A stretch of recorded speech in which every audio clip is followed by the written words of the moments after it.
Hello folks, welcome to today's episode of the Daily Dint.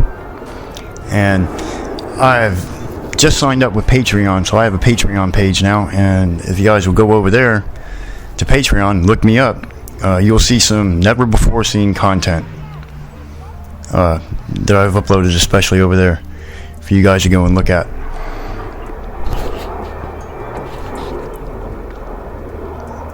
So with this Daily Dunk show, I'm going to do more than just talk about technology, and do more than just talk about Bible codes. And I want to branch out and do more than just wilderness videos and wilderness topics.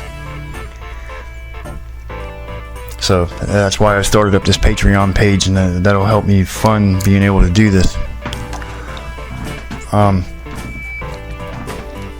So with this next series of 7 videos that I'm going to upload, I'm going to be describing occurrences of when people have tried to murder me, and people have tried to murder me numerous times, and they've tried to attack me, beat my tail side, So I would like to describe to you those experiences, and not because I enjoy fighting and all that. It's because I have some really special skills that I've learned over the years working as a bounty hunter that enable me to avoid being damaged in situations like that. Even if a gunman has a gun, it's very likely that I'll walk away from it without being shot, and I want to share those experiences with you. So in these videos, I'm going to be explaining to you skills such as reading body language, other predictive practices where you can know what someone's going to do and how they're going to do it before they even think about it. And I'm going to try to convey to you how to influence and change the way a criminal is committing their crime, to your benefit, so you don't get robbed and you don't take any damage. And so these skills, like I said, I learned while I was bounty hunting. I used to do the sociopsychology of certain criminals that would abscond on bail, and I would take all their information. I would take their file and all their information, and I would take everything that was in those files, every known thing about them, and consider it to be a weakness. And with those weaknesses, I would determine ways of bringing those people to justice. And then, it was my job to transform that information into an apprehension plan, where we would figure out where they're at. We'd figure out how to take custody of them, and then we would go and get them. And so I want to share some of that stuff with you folks in these next 7 videos, and this is video 1 of the 7 video series. And this first video I've very graciously named The Substitute Hostage Taker, which the story involves a substitute science teacher that I happened to know personally at the time, that he brought a gun, some bombs, and tried to blow me and a friend of mine up. So this is a story. Let me tell you about it. Now, this is one of the most harrowing tales that I have from my personal experiences. I call this story Hostage Taker. It was midsummer in this small southern town. It was Saturday, and the neighborhood was quiet at 10:30 p.m. I was at my friend's house, which was an aging mobile home. The trailer was situated so that the end faced the street. We sat on the couch with our backs to the double windows that faced the street as we watched television. Outside the window in the darkness, I heard a voice. I nudged my friend and said, "Did you hear that? Somebody's out there." The voice from the darkness rang out much louder. It was a middle-aged man with a heavy British overtone. The voice had an adamant yet urgent quiver. The man said, "I came here to kill you." And he said my friend's name. "But I changed my mind." He said, "Come out here, you have to go with me." I looked at my friend and said, "Is he serious? What have you been doing?" And Before he could answer, the besieger fired 2 shots through the glass, just inches above my head. Both of us rolled forward over the short couch table. The thunderous sound of the rifle suggested that it was a high caliber. There was a gaping hole in the window. I could hear the sound of an engine running. It was loud, like it had no muffler. My friend says, "I'm so sorry that you've gotten involved in this." "Involved in what?" I said. The shooter yells out angrily, "I have your sister chained to a couch. If I have to flush you out, I'm going to do it the hard way." It hit the pane of glass as it came flying in through the window. Both of us saw the orange sparks popping off of the green fuse of the pipe bomb as it tumbled towards us. It landed on the table and rolled off onto the floor just inches away from our faces. Smoke arose from the crackling fuse.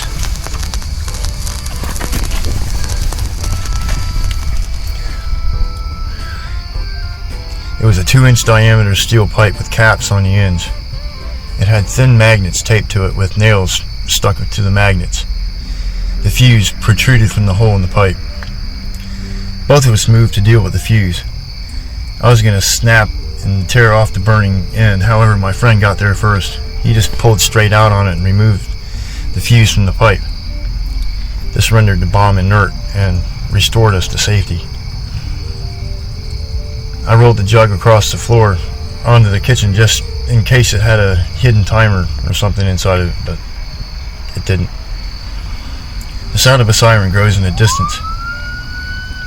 I made the shush gesture to my friend. Then I said as loud as I could, I said my friend's name, and for the purpose of this story, we'll call him Jerry. So I yelled out the window. I said, "Jerry's been shot and the police are on their way." Then I said, "You better get out of here while you can."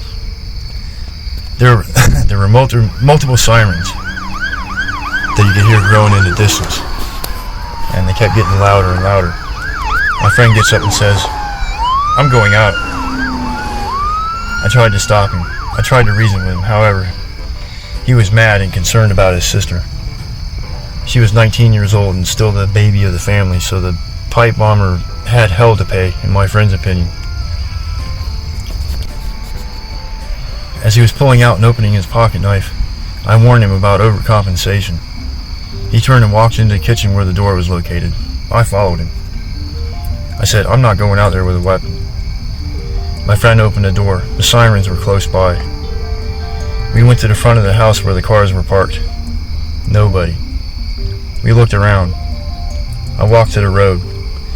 No one hiding behind the cars. The 2 shell casings were laying in the road. The sirens stopped on another street in the neighborhood. It was a fire rescue truck and an ambulance. We go to a neighbor's house to use a phone. At that time, cell phones didn't exist, so there was only landlines. So we had to go to someone's house and use their phone. I stand outside while my friend goes in. I heard gunshots that resembled the bomber's rifle. I watched the emergency vehicles leaving the neighborhood on an avenue that crossed the side street I was on. The dude settled heavily on the grass and glistened with water droplets in the yellow-orange porch light. The romancing sound of the crickets was replaced by a search helicopter that began circling a house a couple of blocks away. The sound of sirens moved in once again. To my shock, 20 police cars permeated the community and filled the skies with blue light. My friend comes out and says, "My sister's in Louisiana, she's okay." I just called and talked to her. I said, "That's great news." And she was there for summer vacation. My friend's neighbor comes to the door and says, "There's been a home invasion over on Withheld Street." Then she says, "The gunman is holding the homeowners hostage." The newsman said the gunman has a wooden leg. The detectives pulled up in a brown 4-door car. My friend and I each explained what happened. They separated us, so I don't know what the answers to certain questions are, as far as why that fellow came to his house. 2 detectives go to investigate the shell casings and the pipe bomb in my friend's kitchen. We watched him and set out markers, and they snapped photographs and took measurements. A crew showed up with a guy in a bomb suit. He opened a remote control device that picked up the nail-encrusted pipe. The device was driven into a box on the road where it was destroyed. The assailant eventually surrendered at the house 2 streets over at about 3:30 a.m. To look back and focus on the events that were occurring under my administration, this could be said. In those first moments, the attacker had no idea that I was there. The strange thing is that my friend and his sister did not know who he was, but I did. I knew who he was.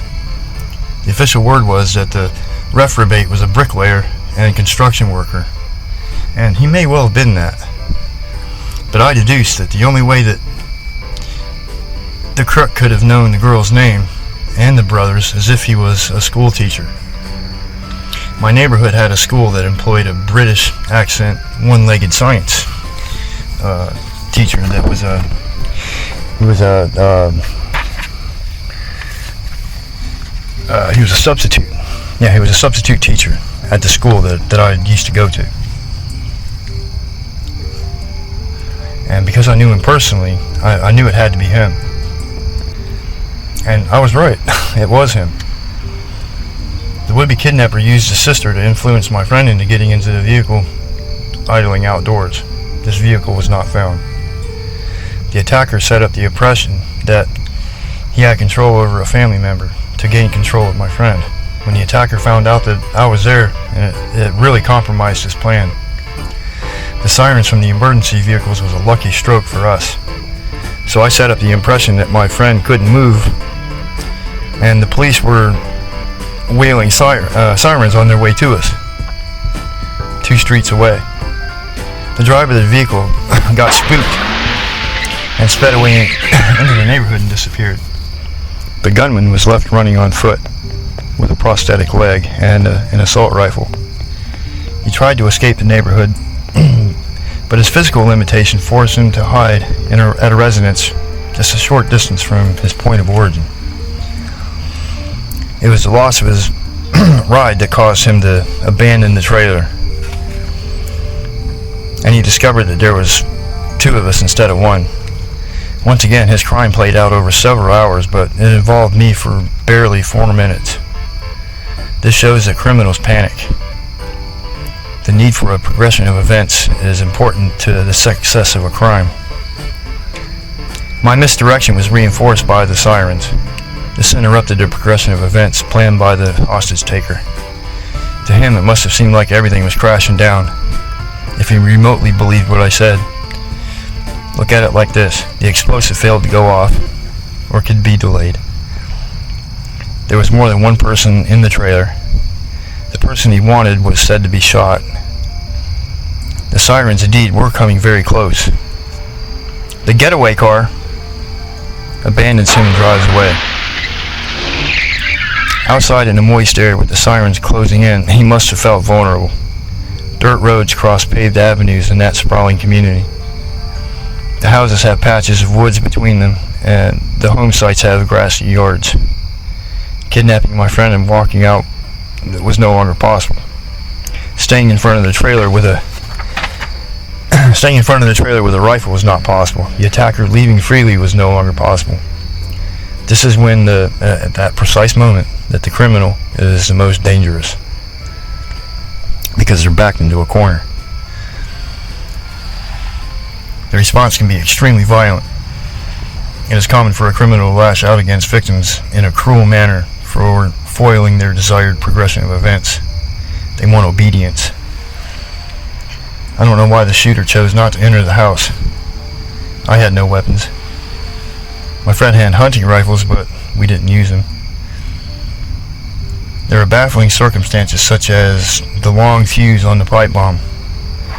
It all came together in an accumulation of error, which caused the assailant to make that decision. The besieger could have easily forced his way into the trailer, taken us hostage, and transforming the trailer into a defense position. The shooter could have unleashed a hail of bullets that would have shred the trailer to bits. My conjecture is that he didn't want to kill with the bomb.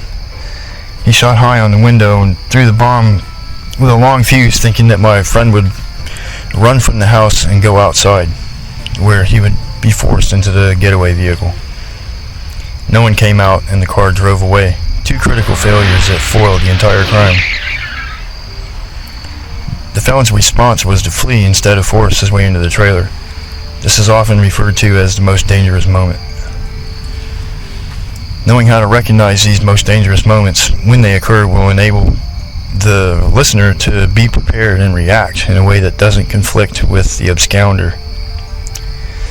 Think of personal safety first. Each time the same skills come into play: social demeanor, sensory surveillance, body language, ingratiate, appreciate, or goad. The criminal will always use hysteria, dominate, use force, attempt to follow a progression of events, control accumulation of error, and escape to safety. All 6 of these events were attempted to be unleashed by the criminal. And yeah, they can be horrific events to witness in person. But the need to remain in control and to know how to react to these situations is very important. Social demeanor and body language. These situations present themselves suddenly, and I am a victim embroiled in a fight for my life. I am certain that I am not the only person this has happened to. If a person knows how crimes happen, perhaps it will save the day. Every time an incident happened with me there and present, it was beyond my control, meaning that they occurred in my presence and there was nothing I could do to have avoided it. Once in a situation, the moments that I was in direct response to the criminal is when they take control of victims, and they force the progression of events, and when the accumulation of error causes problems. Then you're in direct grips with the criminal. Social demeanor and body language should coincide with the reprobate's demands.